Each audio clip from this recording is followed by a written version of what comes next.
Ce projet, c'est aussi une façon pour moi de les amener à se poser des questions à la fois sur leur mémoire personnelle, intime, familiale.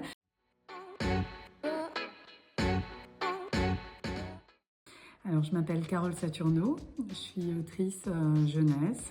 J'ai publié plusieurs documentaires en fait, à destination des adolescents principalement, sur des questions de société, mais aussi des grandes périodes historiques.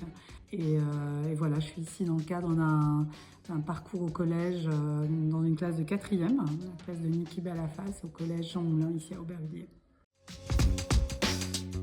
Alors, c'est un projet qui était au centre vraiment de mes préoccupations quand j'étais étudiante déjà, en sociologie.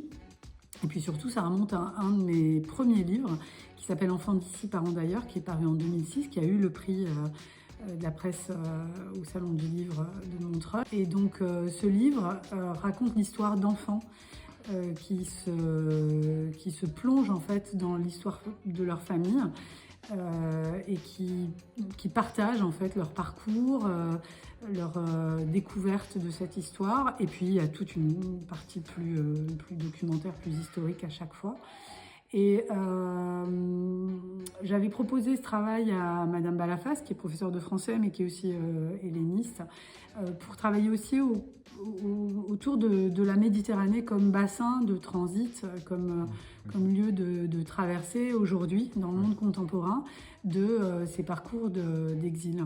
Et on a travaillé donc avec cette classe dont les enfants sont tous soit eux-mêmes nés à l'étranger ou dont les parents sont nés à l'étranger. Donc c'est une immigration assez récente et c'est assez sensible pour eux de se retourner sur un passé qui est assez proche finalement.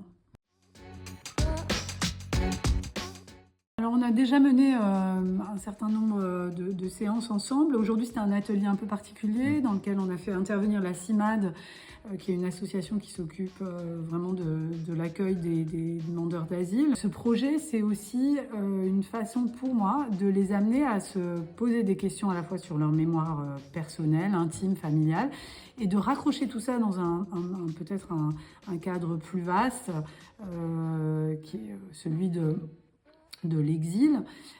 Mais c'est aussi une façon de faire tomber des idées reçues, de se réapproprier à la première personne une histoire, d'en être fier, d'accorder de la valeur aussi à ces parcours qui sont tous assez différents, mais qui sont finalement des parcours ordinaires et extraordinaires.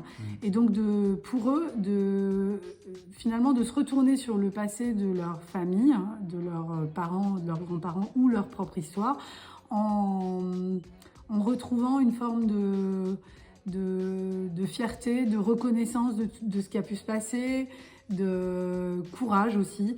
Et donc on a fait aussi tout un travail autour du vocabulaire, de se réapproprier des termes, de leur rendre une certaine aussi valeur positive, que ce soit pas toujours perçu comme quelque chose de négatif. Et donc avec la CIMAD, c'est aussi une manière de faire tomber les idées reçues, de voir que on peut avoir des parcours différents, des parcours semés d'embûches, mais qui peuvent aussi, s'ils sont à certains moments, comme dans un jeu 2D, et avec un peu de chance, avancer en fait. Et se rendre compte que tout est possible, que c'est bon, bien sûr il y a des complications administratives et c'est ça qui est assez injuste. Et c'était ça aussi, c'était de se rendre compte que c'est pas pareil pour tout le monde. Mais donc voilà, le projet c'était aussi de faire tomber donc ces idées reçues.